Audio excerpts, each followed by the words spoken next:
Holidays-nale, adu namma GT Holidays da. GT Holidays, South India's #1 travel brand. You know you are special when you're with GT Holidays. மூச்சு திணறல், மூச்சு இழைப்பு, குரட்டையால் அவதியா? நுரையீரலை ஆரோக்கியமானதாக்கி எளிதாக சுவாசித்திடுங்கள். தங்கம் 24x7 asthma சிகிச்சை நாமக்கல் மற்றும் Kanpur. Low interest, flexible repayment, minimal documentation. Repco Home Loans. Your journey to home ownership is just a step away. எதிரி யாருன்னு கேட்டா நான் ஏடிஎம்கே மட்டும் தான் எதிரின்னு சொல்லுவேன். பிஜேபியில அது ஒரு பரதேசி கட்சி, அதனால எதிரின்னு சொல்ல மாட்டேன். பாமக அது பிச்சைக்கார கட்சி. அது அம்மா தாயேன்னு அப்பனும் புள்ளியும் 2 பேர் பிச்சை எடுத்துக்கிறாங்க. பாமக எல்லாம் என்கிட்ட பேசாதீங்க. ஐயோ, பாலியல் குற்றச்சாட்டுகளுடைய ஒட்டுமொத்த கூடாரமே எடப்பாடி பழனிசாமி அதிமுக கட்சி தான். நீ உண்மையான ஆம்பளை, அந்த அரசியல் உண்மையான ஆண்மகனா இந்த தேர்தலில் நில்லையா ஈரோட்ல எங்க தளபதி எதிர்த்து தேர்தலில் நிப்போம், நாங்க திமுக தோக்கடிப்போம் சொல்ல வேண்டியதானே? நீ ஆம்பளையா இருந்தா சொல்ல வேண்டியதானே? உனக்கு அரசியல் ஆண்மை இருந்தா நாங்க ஈரோடு இடைத்தேர்தலில் வந்து நாங்க திமுக தோக்கடிப்போம் சொல்ல வேண்டியதானே? கலைஞரை வந்து நீ வந்து தவறான பாதை திருடுற பாதை. யாருடா திருடன்? நீடா திருடன். சீமா நீடா திருடன். இலங்கை தமிழர்கள் பேரை சொல்லி பிச்சை எடுத்து சாப்பிட்ற புறம்போக்கு நாய் நீ திருடன். சார் அவன் சீமானெல்லாம் ஒரு ஆளை சார். அவன் தமிழ் தேசியம்ன்ற சார் நம்ம வாயில் நல்லா வரும் சார். பிஜேபி என்கின்ற ஆணுக்கு எடப்பாடி என்கின்ற பெண் வந்து ஒரு கள்ள மனைவி. அவங்க வந்து கள்ள புருஷன் எடப்பாடிக்கு. வணக்கம், இது கிங் டிவி. இன்றைக்கு நம்மோடு சிறப்பு நேர்காணலில் இணைந்திருப்பவர் திராவிட முன்னேற்ற கழகத்துடைய தலைமை கழக பேச்சாளரும் நட்சத்திர யூடியூபருமான குடியாத்தம் குமரன் அவர்கள். ஐயா வணக்கம். ஈரோடு இடைத்தேர்தல் அறிவிக்கப்பட்டிருக்கு. பிப்ரவரி 5ஆம் தேதி வாக்குப்பதிவு, அதைத் தொடர்ந்து பிப்ரவரி 8ஆம் தேதி வாக்கு எண்ணிக்கை. இந்த இடைத்தேர்தலில் உங்க கூட்டணி சார்பாக, குறிப்பாக திமுக கூட்டணி சார்பாக நிற்கக்கூடிய வேட்பாளர் யாராக இருப்பார்கள்? திமுகவா அல்லது காங்கிரஸா? அது தளபதி தான் முடிவு பண்ணணும். முதலமைச்சர் தான், கழகம் தலைவர் தளபதி தான் முடிவெடுக்கணும். இல்லை, திமுக ஒரு நபரை அறிவிப்பதாக ஒரு பேச்சு அடிப்படுது. எப்படி பார்க்குது? அது எனக்கு சந்தோஷம் அப்படி அறிவிச்சா. ஆனால் நான் சொல்ல முடியாதுல்ல, அது தலைவர் தான் அறிவிக்கணும். அது கூட்டணியில் இருக்க காங்கிரஸ் என்ன சொல்றாங்கன்னா, கலந்து பேசி ஆலோசிப்போம் அப்படின்னு சொல்லி. ஆமாம், அது கரெக்டு தானே. ஒரு முடிவு பண்ணி, ஆனால் ஒரு இந்தியா கூட்டணி நபர் ஒருத்தர் வருவாங்க இல்லையா? இந்தியா கூட்டணி ஒரு நபர், தளபதியின் பிரதிநிதி. தளபதியின் பிரதிநிதி. என்ன இது என்ன ஆகுது? என்னுடைய கணக்கு என்னன்னா, எதிர்க்க நிற்கக்கூடியவர்கள் யாரும் டெபாசிட் வாங்க மாட்டாங்க. எப்படி சார் சொல்றீங்க? எடப்பாடி தலைமையில் வலிமையான ஒரு நபரா இன்னைக்கு வந்துட்டு இருக்காரு. புடங்கினார் அவர் எடப்பாடி. அவங்க நிற்பாங்க. அவங்க இப்போ இதுல நம்ம விக்கிரவாண்டியில் நின்னாங்களா? அவங்க இல்ல, கடந்துட்டாங்க. ஏன் கடந்து போற? தொடர் நடிகை எடப்பாடி நீ தொடர் நடிகைங்கயா? உனக்கு கெட்ஸ் இல்லை? என்ன புரட்சி தமிழன்றாங்களே? ஆமா சார், அவங்க கட்சியில் இருக்கவங்களா புரட்சி தமிழன் கோஷம் போடுறாங்க. சரி, போட்டுன்னு போ. என்ன சொல்றது? தனக்கு தானே பட்டம் குத்துனாரு புரட்சி தமிழன் சொல்லிட்டு. சரி, அது உங்க கட்சி, உன் இஷ்டம். நீ விக்கிரவாண்டி தேர்தலில் நிற்கிறது உனக்கு தெம்பு இல்லையே? தெம்பு திராணி இல்லையே? தொடர் நடிகை ஓடி போட்டியா பயந்துக்குன்னு? அது ஜனநாயகம் பணநாயகம் ஓட்டிய பணபலம் ஓட்டிய பணபலமே இல்லையா சார்? நிஜமா உண்மையா அப்படித்தானா? தேர்தலில் பணபலமே இல்லையா? தேர்தலில் பணபலமே கிடையாதா சார்? ஒன்று சொல்லிட்டா, பணம் இல்லாத தேர்தல் கிடையாது. நான் கொஞ்சம் ஓப்பனாக பேசுவேன். ரொம்ப நேர்மையா பேசுறீங்க நீங்க சார். பணம் செலவு பண்ணாத அதெல்லாம் அந்த காலம் சார். அதெல்லாம் அந்த காலம். இப்போ தேர்தலில் நிற்கணும்னா பணம் செலவு பண்ண முடியாது, தேர்தலில் நிற்க முடியாது. நான் எடப்பாடி கேட்குறேன், இப்போ நீ நின்று இப்போ எம்எல்ஏ நீ எடப்பாடியில் நின்று நீ ஓட்டுக்கு துட்டு கொடுக்கலையா? துட்டு தரல, ஓட்டுக்க. 1000 ரூபாய் குத்திய ஓட்டுக்க. கொடுத்தாரா? ஆமாம், 1000 ரூபாய் குத்திய.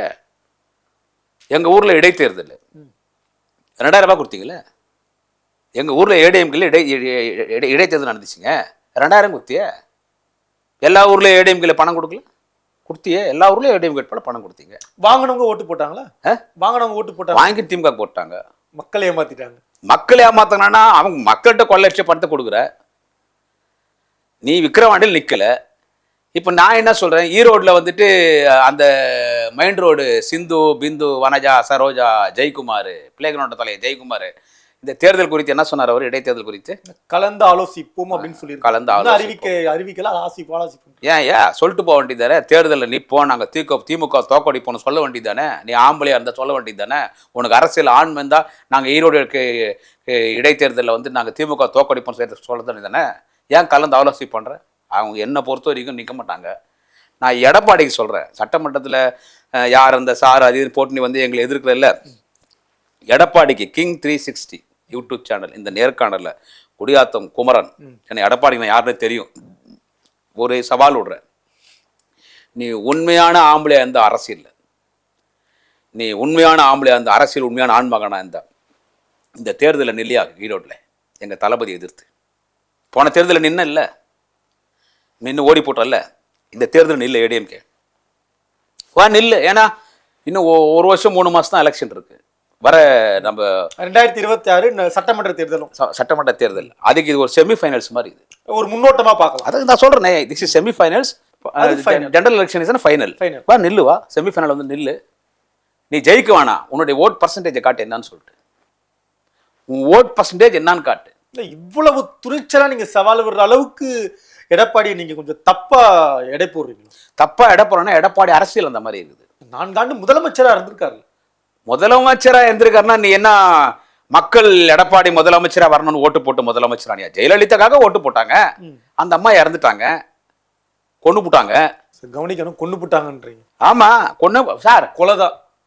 ஆமா சார், நீ ட்ரீட்மெண்ட்டு இங்க ட்ரீட்மெண்ட், அந்த அம்மா உடல்நிலைக்கு இங்க ட்ரீட்மெண்ட் செட் ஆகல. அப்போ நீ ஃபாரின் கொண்டு போக வேண்டியது தானே, அமெரிக்காக்கு வெளிநாடு எங்கன்னா கொண்டு போக வேண்டியது தானே. ஏன் அந்த அம்மா என்ன ஆனாங்கன்னு கூட நீங்க காட்டலீங்களா? நான் கேட்கறேன் அந்த கேள்வி.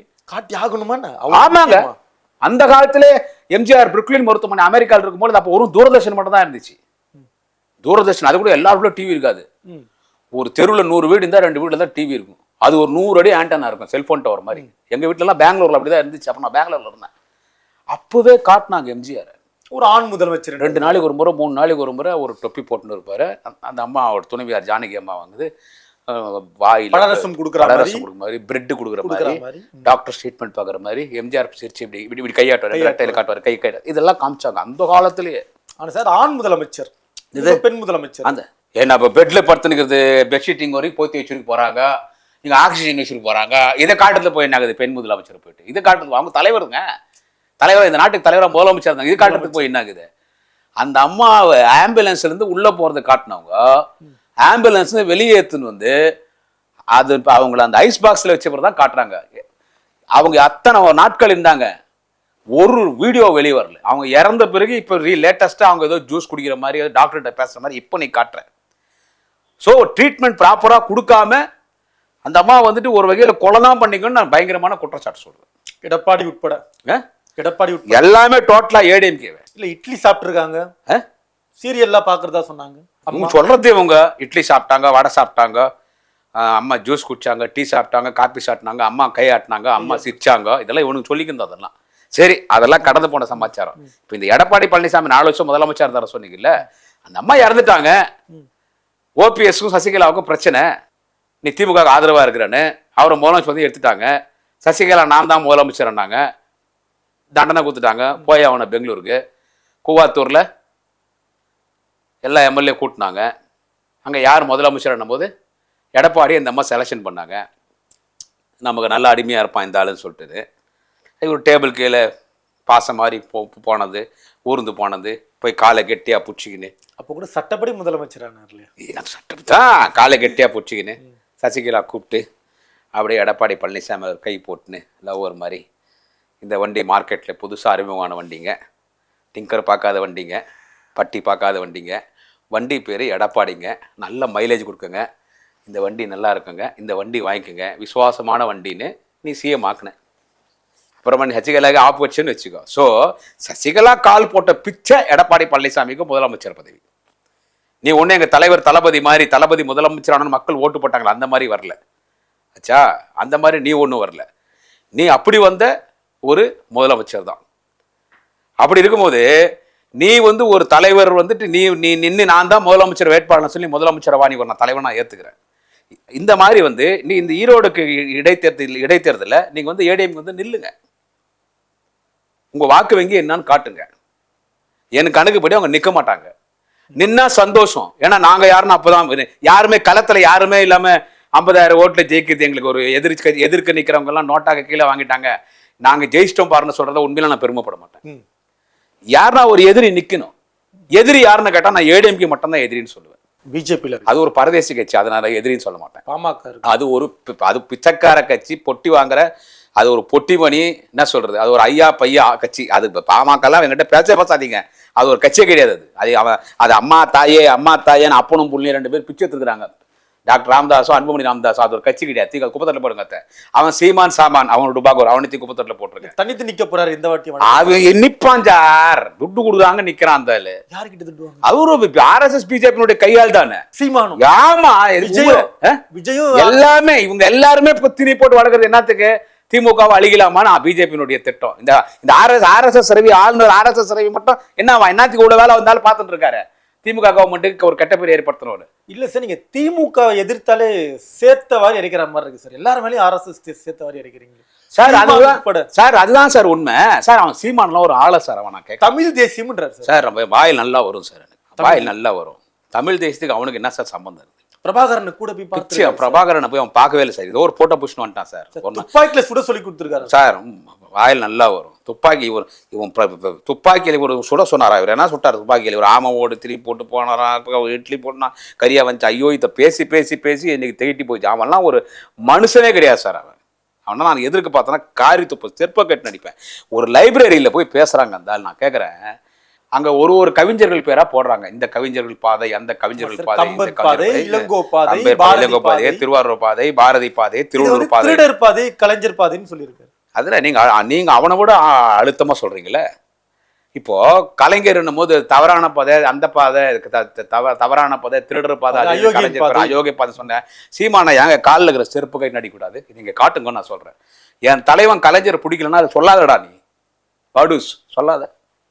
கலைஞரை நீ இந்த தவறான பாதை, திருடர் பாதை, யாருடா திருடன்? நீடா திருடன். சீமா நீடா திருடன். இலங்கை தமிழர்கள் பேரை சொல்லி பிச்சை எடுத்து சாப்பிட்ற புறம்போக்கு நாய் நீ திருடன். கலைஞர் பேரெல்லாம் உச்சரிக்கிறதுலாம் தகுதி இருக்குதா? ஒரு பொண்ணை ஏமாத்தி போட்ட அந்த நடிகை விஜயலட்சுமி, அது இன்னி பக்கம் நாங்கள் கதை நினைக்குது. அப்பப்போ வீடியோ போடுது, டே சீமான், டே சீமான், டே சீமான். அவரே சார் யாருன்னு கேட்கிறாரு. யார் அந்த சார்? இவரும் கேட்கிறாரு. யாரு? சீமானும் யார் அந்த சார்னு கேட்கிறாரு. சீமான் நீயும் ஒரு சாருடா. ஏன்னா நீ பொம்பளைங்களை நீ பல பொம்பளைங்களை ஏமாத்தினவன். ஆனால் நீயும் அந்த ஜெயக்குமார் கேடர்ல தான் நீயும் வர. அந்த ஜெயக்குமார் கேடர்ல தான் நீயும் வர. அவன் அப்படி பேசுறான்னா அவன் போய் தேர்தல் நின்னா என்ன 2000 ஓட்டு 3000 ஓட்டு வாங்குவானா? ரொம்ப கம்மியா சொல்றீங்க. இப்பெல்லாம் ஓட்டுக்கு 4% 8% ஓட்டு வாங்கினா இல்ல 4% ஓட்டு. இப்போ அவனுக்கு உளவுத்துறை ரிப்போர்ட் என்ன தெரியுமா? 4% ஓட்டு ஒன்று குறைஞ்சிருச்சு. அந்த 4% ஓட்டு எங்க போகுதுன்னா நடிகர் விஜய் கிட்ட போகுது. நடிகர் விஜய் கிட்ட போகுது. அவன் அங்கே என்ன ஓட்டு வாங்குவான்? ஸோ நான் என்ன சொல்றேன், இவங்கெல்லாம் நின்னா எங்களுக்கு எதிரி கிடையாதுங்க. சீமான் சாமானு, அந்த பொட்டி வாங்குற கட்சி, பிச்சைக்கார கட்சி, அந்த பாமக கட்சியாக இருக்கட்டும், விஜயா இருக்கட்டும், வேற ஏதாவது லெட்டர் பேட் கட்சி, விசிட்டிங் கார்டு கட்சி எதனா இருக்கட்டும், என்ன சொல்றது, குறிப்பா ஜி.கே. வாசன் என்ன அப்போ அவர் இவ்வளோ பெரிய லீடர் அவர். ஆனால் உண்மையிலே சொல்லிட்டா ஜி.கே. வாசனு இவ்வளோ தரங்கட்டு போகக்கூடாது. எனக்கு ஐயா மூப்பனார் மீது ஒரு பெரிய மரியாதை உண்டு. எனக்கு கபிஸ்தலத்து பண்ணையாருன்னு சொன்னால் ஒரு பெரிய மன்னர் பரம்பரை மாதிரி. அது பல ஆயிரம் வேலி நிலம். ஏங்க ஒரு காலத்தில் மூப்பனார் வீட்டு திருமணத்தில் மறைந்த முதலமைச்சர் ஜெயலலிதா நாட்டியம் ஆடினாங்க. சிஎம் முன்னாள் முதலமைச்சர். ஆமாங்க, கல்யாணத்தில். ஆமாம், ஃபோட்டோஸ் இப்போ கூட வெளியே வரும். டான்ஸ் ஆடினாங்க. அவ்வளோ பெரிய தலைவர் மூப்பனார். 96 காங்கிரஸ் ஏடிஎம்கே கூட்டணி போயிடுதுங்களா. அப்போ மூப்பனாருக்கு பிடிக்காம வெளியே வந்துடுறாரு. அப்போ வெளியே வரும்போது கலைஞர் ஐயா மூப்பனாரை கூப்பிடுறாங்க. மூப்பனாரை கூப்பிட்டு நீங்கள் கட்சி ஆரம்பிக்கன்றாரு. மூப்பனார் தனியாக கட்சி நான் எப்படி ஆரம்பிக்க முடியும்? காங்கிரஸ் ஒரு பெரிய கட்சி, நான் எப்படி எடுத்து நான் என்ன பண்ணிட்டேன்? நீ காங்கிரஸ் கட்சி ஆரம்பி. நான் எப்படி காங்கிரஸ்ன்னு பேர் வைக்க முடியும்னா தமிழ் மாநில காங்கிரஸ் அந்த கட்சிக்கே பேர் வைக்கிறார் தலைவர் கலைஞர் தான். இது யாரும் சொல்லா செய்தி குடியாத்துக்கு முறை சொல்றேன். 96 ஐயா மூப்பனாரை கூப்பிட்டு, ஜி.கே. மூப்பனாரை கூப்பிட்டு தமிழ் மாநில காங்கிரஸ் பேர் வை. எடுப்படுமான்னார். சட்டமன்றத்தில் எதிர்க்கட்சி அந்தஸ்தில் நான் உட்கார வைக்கிறேன். தமிழ் மாநில காங்கிரஸ் போ இனிமே காங்கிச்சு. கலைஞர் சொன்ன உடனே தமிழ் மாநில காங்கிரஸ் கட்சி பேர் வச்சுட்டாரு. என்ன சின்னம்னா சைக்கிள் சின்னம் கேளு. சைக்கிள் சின்னம் கேட்டாச்சு. கேட்ட உடனே ரஜினி வாய்ஸ் கொடுக்குறாரு. அன்றைக்கு 96 கலைஞர்ஜி மூப்பனார்ஜி கூட்டணி ஓட்டு போடுங்க எல்லாம். அப்பி தப்பி ஜெயலலிதா ஓட்டு போட்டீங்க, அந்த ஆண்டவனாலையும் உங்களை காப்பாற்ற முடியாது, அந்த ஆண்டவனாலையும் உங்களை காப்பாற்ற முடியாதுன்றாங்க. அப்படியே சும்மா 1-2 தான் ஏடிஎம் கட்சிக்குது. அப்படியே 99% டிஎம்கே. மூப்பனார் அவர்கள் எதிர்கட்சியா ஜெயிச்சாச்சு. கலைஞர் என்ன பண்றாரு, மூப்பனார் நீங்க எதிர்கட்சின்றார். பாலசுப்ரமணியன் நினைக்கிறேன் அப்ப எதிர்கட்சி தலைவர், கரெக்டா என் பேர் நான் அவ்வளவுதான் நினைக்கிறேன், எதிர்கட்சி. சோ ஐயா மூப்பனாரை கூப்பிட்டு இப்படி ஒரு கட்சி இந்த பேர்ல கட்சி ஆரம்பின்னு சொல்லி ஆரம்பிக்க வச்சு சைக்கிள் சின்னம் கேளுன்னு சைக்கிள் சின்னம் வாங்கி கொடுத்து இந்த எத்தனை சீட்டு புடியுன்னு சொல்லி எத்தனை பேர் எம்எல்ஏ ஆக்கி எதிர்கட்சி அந்தஸ்துல தமிழ் மாநில காங்கிரஸ் வக்கார வச்சவர் தலைவர் கலைஞர். அவருடைய புள்ள ஜி.கே. வாசன் இன்னைக்கு நீ போய் பிஜேபி கிட்ட போய் பிச்சை எடுத்து அவங்ககிட்ட ஒரு எம்பி பதவி வாங்கிக்கின்னு இன்னைக்கு பிஜேபிக்கு நீ ஜால்ரா அடிச்சுன்னுக்கிறன்னா என்ன சொல்றது? ஜி.கே. வாசன் இன்னைக்கு பிஜேபிக்கு நீ ஜால்ரா அடிக்கிறன்னா என்ன சொல்லட்டும்? அண்ணாமலைக்கு துணையா இருக்கு. அவனே ஒரு டுபாகூர், அண்ணாமலை அவனே ஒரு டுபாகூர், நம்பர் 1 டுபாகூர், பைத்தியக்காரன். அவன் என்னைக்கு சாட்டையால் அடிச்சுன்னு செருப்பு போட மாட்டானோ அன்னைக்குல இருந்து நான் ஆடு அண்ணாமலை என்பது சாட்டை செருப்பு அண்ணாமலை என்று பெயர் மாற்றம் செய்து விட்டேன். ஆடு அண்ணாமலை கிடையாது, சாட்டை செருப்பு அண்ணாமலைன்னு பேர் மாத்திட்டேன். நீ அவங்க கூட போய் அரசியல் பண்றது நீ என்ன என்ன என்ன அவன் பிஜேபியில் நீ பார்க்காத பதவி ஐயா எம்பி பதவி. பிஜேபி கிட்ட போய் ஒரு பிச்சையத்து ஒரு எம்பி பதவி வாங்கிட்டு வரையே, நீ பார்க்காத எம்பி பதவியா? சென்ட்ரல் மினிஸ்டரா இருந்த எவ்வளோ பெரிய பரம்பரை வந்து எவ்வளோ பெரிய குடும்பம் அண்ணாமலை காலில் போய் உள்றே தகுமாவனுக்கு அது. அந்த ஜி.கே. வாசன் தான் சொல்றாரு இந்த இடைத்தேர்தலில் பணம் அதிகமா செலவழிக்கப்படும், ஜனநாயகம் தோற்று போகும் அப்படின்னு திமுக அரசு மேல குற்றச்சாட்டு வச்சிருக்காரு. ஜனநாயகம் தோற்று போகுமா, அதிகமா பணம் செலவு பண்ண போறாங்களா திமுக அப்படின்னு ஒரு குற்றச்சாட்டு வச்சிருக்காரு ஜி.கே. வாசன். ஜி.கே. வாசன் பிச்சைக்காரா இல்லை ஜி.கே. வாசன் பிச்சைக்காரான்னு கேட்குறேன் நான். ஜி.கே. வாசன் என்ன பிச்சைக்காரா நீ? அதாவது செல்ஃப் எடுக்கல, உன்னால் நின்னா டெபாசிட் கூட வாங்க முடியாது. அதனால என்ன பண்ண முடியும்? நாங்கள் நின்னா பிஜேபி கூட்டணி நாங்கள் நின்னா டெபாசிட் வாங்க முடியாதுங்க, அதனால அங்கே நிக்கலன்னு சொல்ல முடியுமா? அதான் இவனுங்களுக்கெல்லாம் தெரிஞ்சது என்னன்னு கேட்டால் பணம் பணம் பணம் பணம் பணம் பணம் இது ஒன்று தான் பேசுவானுங்க. ஸோ என்னன்னு கேட்டால் இவனுக்கு பயந்துன்னு இந்த ஈரோடு இடைத்தேர்தல் எப்படி நடக்க போதோ அப்படியே தான் வர சட்டமன்ற இடைத்தேர்தல் பொது தேர்தல் நடக்க போகுது. அப்படி நம்பலாமா, எதிர்பார்க்கலாம்? ஆமா, எப்படி உறுதியா சொல்றீங்க? நான் சொல்றேன், இவ்வளவு பிரச்சனை இருக்கு, மக்கள் ஓட்டு போட்டுருவாங்களா? என்ன பிரச்சனை இருக்குது? இப்ப எடப்பாடி கூட குற்றச்சாட்டு வச்சிட்டு இருக்காரு, பாலியல் குற்றச்சாட்டு தொடங்கி பாலியல் குற்றச்சாட்டினுடைய தனியார் மையம் கொடுக்க. ஐயோ, பாலியல் குற்றச்சாட்டுகளுடைய ஒட்டுமொத்த கூடாரமே எடப்பாடி பழனிசாமி அதிமுக கட்சி தான். பாலியல் வன்கொடுமை, பாலியல் கொடுமை, பாலியல் குற்றச்சாட்டு என்று சொன்னால் அது அதிமுக, அதனுடைய தலைவர் எடப்பாடி பழனிசாமி. ஜெயக்குமார் துணை தலைவரா? அவைத்தலைவர். ஏன்னா அதுல டபுள் பிஎஸ்டி மண்ண வேலைக்காரன், அதெல்லாம் சும்மா சொல்லக்கூடாது. என்ன சொல்றது? அதனால இந்த தேர்தல் நீங்க தைரியமா உங்களுக்கு நின்னா ஜெயிக்க முடியாதுன்னு தெரியும். அதனால பணநாயகம் ஓடி போறீங்க. நான் என்ன சொல்றேன், நீ நிக்கலன்னா எதிர்கட்சி அவன் நின்னால் நோட்டாக்க கீழே வாங்க போனா எங்கோ 50,000 ஓட்டு 50,000 ஓட்டுல திமுக ஜெயிக்க போகுது. நீங்க ஏடிஎம்கே நின்னா கூட நான் சொல்றேன் 40,000 ஓட்டு திமுக ஜெயிக்குது ஈரோடு இடைத்தேர்தல். உறுதியா சொல்றேன். என்னன்னா ஒரு திருப்தி இருக்கும், ஏடிஎம்கே நின்னும் நம்ம இவ்வளவு ஓட்டுல ஜெயிச்சுட்டான்னு சொல்லி. நிக்காம ஜெயிச்சா எதிரியா இல்ல, இப்போ கோல் கீப்பரே இல்ல, நான் எத்தனை கோல் போட்டா எனக்கு என்ன ஆகுது? போடா, கோல் கீப்பரே இல்லை, நீ எத்தனை கோல் போட்டா என்ன ஆகுது? அதே ஒரு பவர்ஃபுல் கோல் கீப்பரா இருந்து நான் 10 கோல் போட்டேன்னா I am an international star in football match. So நான் இன்டர்நேஷனல் ஸ்டாரா இருக்க விரும்புறேன். கோல் கீப்பர் இல்லாம கோல் போடுறத போய் என்ன இருக்குது? எதிரிக்கு நில்லுங்க. அதிமுகவுடைய நேரடி கூட்டணி மறைமுக கூட்டணி ஏதாவது உண்டா சார்? அந்த மாதிரி அதிமுக மறைமுக கூட்டணி பிஜேபி தாங்க. மறைமுக கூட்டணி பிஜேபி தாங்க. அவங்க இந்த பிஜேபி எல்லாம் அவங்க எதிர்க்க முடியாதுங்க. என்ன 1-2 வேணா அப்படி பேசுவாங்க. அவன் பிஜேபி நினைச்சா நான் இது நடந்தாலும் நடக்கும். ஓபிஎஸ் டிடிவி தின சசிகலாவை சேர்த்துக்கோன்னு சொல்லுவான். நீ சேர்த்துக்கலன்னு சொன்னா கோர்ட்ல இன்னொரு கேஸ் பெண்டிங்ல இருக்குது, இந்த பெங்களூர் புகழேந்தி போட்ட கேஸ். நினைச்சான்னு வச்சுங்க, நீ ஒரு பொதுக்குழு கூட்டணும் பிஜேபியை கூப்பிட்டு சொல்ல ஓபிஎஸ் கிட்ட. பொதுக்குழு உறுப்பினர்னா 4,000 பேர் 5,000 பேரோ பொதுக்குழு உறுப்பினர் அறிவிச்சுட்டு கூட்டிட்டான்னு வச்சுங்க, சின்ன எங்களுதுன்னு சொல்லி. நாளைக்கு பிஜேபி நினைச்சுன்னா சின்னத்தை முடக்கிட்டு போறோம். இரட்டை எலெக்ஷன் சின்னத்தை முடக்கிட்டு போறோம். பிஜேபி நினைச்சா நம்ம முடியும். அதாவது காங்கிரஸ் திமுக கூட்டணி, காங்கிரஸ் கூட்டணியில சிபிஐ, அமலாக்கத்துறை, இடி, ஐடி, தேர்தல் கமிஷன் எல்லாம் அது சுதந்திரமா செயல்பட்டுச்சு. இப்ப எல்லாமே ஆர்எஸ்எஸ் பிஜேபி அவன் சொல்ற மாதிரி தான் கேட்கணும். நீதிபதிகளே டெல்லியில வருத்தம் தெரிவிக்கல, எங்க நீதித்துறையில தலையிடுறாங்கன்னு வருத்தம் தெரிவிச்சாங்க கடந்த காலங்கள்ல. அது என்ன, அது பிஜேபி கவர்மெண்ட்டுடைய தலையீடு தான் சொல்றான். அவன் நினைச்சா நம்ம நாளைக்கு முடக்கிட்டு போறான். தலை கத்தி தொங்குது எடப்பாடி தலையில.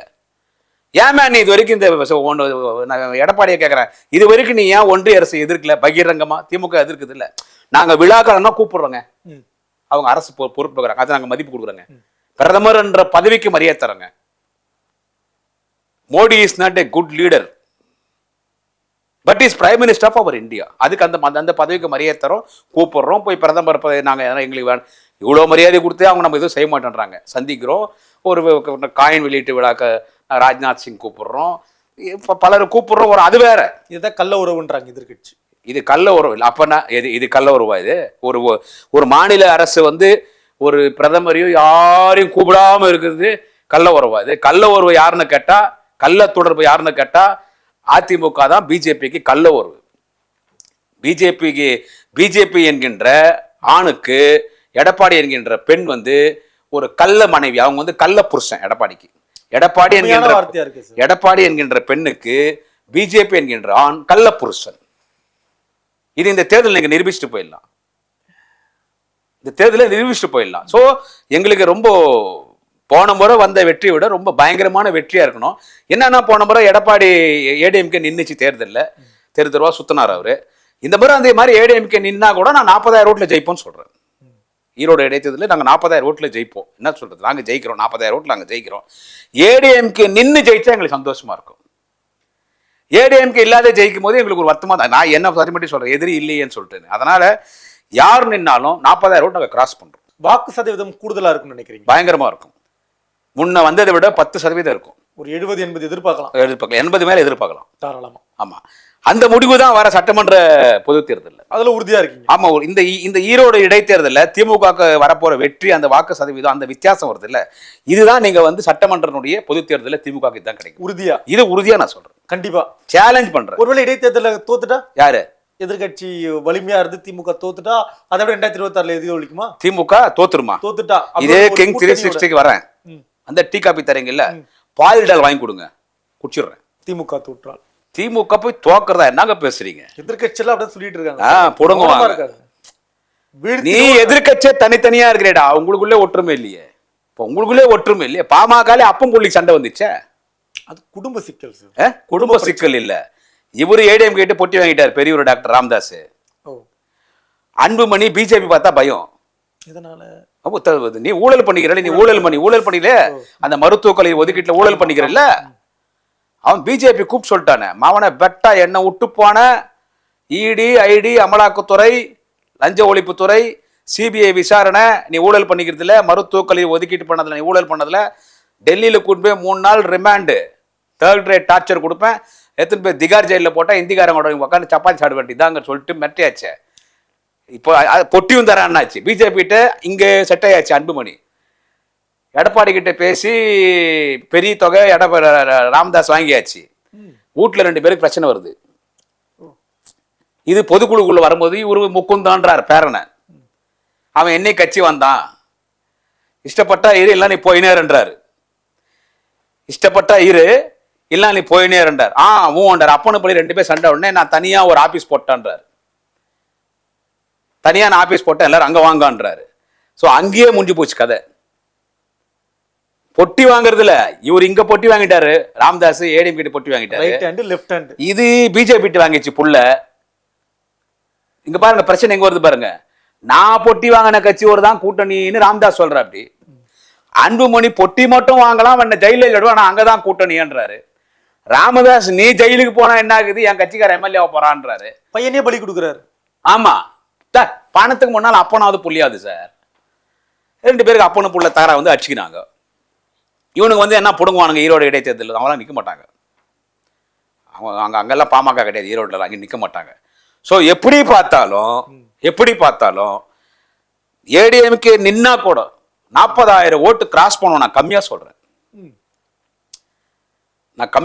ஏன்னா அங்கே அரசியல் ஜாம்பவான்கள்லாம் போறாங்க தேர்தல் வேலை பார்க்கறதுக்கு. அண்ணன் மாண்புமிகு பொதுப்பணித்துறை நெடுஞ்சாலைத்துறை அமைச்சர் அருணையன் செல்வம் அண்ணன் ஏவா வேலு அவர் அங்கே போறாரு. மலைக்கோட்டை சிங்கம் அண்ணன் KN நேரு அவர் அங்கே போறாரு. செந்தில் பாலாஜி, மாண்புமிகு செந்தில் பாலாஜி அவர் அங்கே. ஏற்கனவே மாண்புமிகு அண்ணன் முத்துசாமி அங்கே இருக்கிறாரு. இப்படி பல ஜாம்பவான்கள். ஆமா, அண்ணன் மாண்புமிகு அண்ணன் சேகர் பாபு, மாண்புமிகு அண்ணன் மாசு, ஆமா எங்கள் வேலூர் மாவட்ட செயலாளர் இளம் புயல் அண்ணன் AP நந்தகுமார் போன்ற மாவட்ட செயலாளர்கள் போய் அங்க நின்னாங்கன்னா இவங்கெல்லாம் தேர்தலில் டபுள் PhD பண்ணவங்க. நின்னாடுவாங்க. நான் நம்ம ஈரோடு போன தேர்தலில் ஜீப் எடுத்துன்னு பிச்சு எடுத்தேன். நான் ஒரு இடத்துக்கு நானும் என்ன மாதிரி, நான் என்ன மிகப்படுத்தி பேசல, என்ன மாதிரி நூற்றுக்கணக்கான பேச்சாளர்கள், நகர செயலர், ஒண்டி செயலர், மாவட்ட செயலர் களத்தில் இறங்குவோம். இடைத்தேர்தல்னா எல்லாரும் போகிறது தான், ஏடிஎம்லேருந்து எல்லாம் தான் வருவாங்க. களத்தில் இறங்குவோம், மக்கள்கிட்ட சாதனை சொல்லி ஓட்டு கேட்போம். மக்கள் எங்களுக்கு ஒரு மிகப்பெரிய அங்கீகாரத்தை இந்த ஈரோடு இடைத்தேர்தல் தருவார். அந்த அங்கீகாரத்தோட ஒரு மிகப்பெரிய அங்கீகாரத்தை வரும் சட்டமன்றத்திலே தருவார் தலைவர் தளபதி, முதலமைச்சர், திமுக தனிப்பெரும்பான்மை ஆட்சி அமைக்கும். நாளைய தமிழகம் மாண்புமிகு உதயநிதி ஸ்டாலின் மீண்டும் துணை முதலமைச்சராக வருவார். ஒரு மிகப்பெரிய வெற்றி வரலாற்றை படைக்கும் திமுக இந்த ஈரோடு இடைத்தேர்தலில். பொறுத்திருந்து பார்க்கலாம்.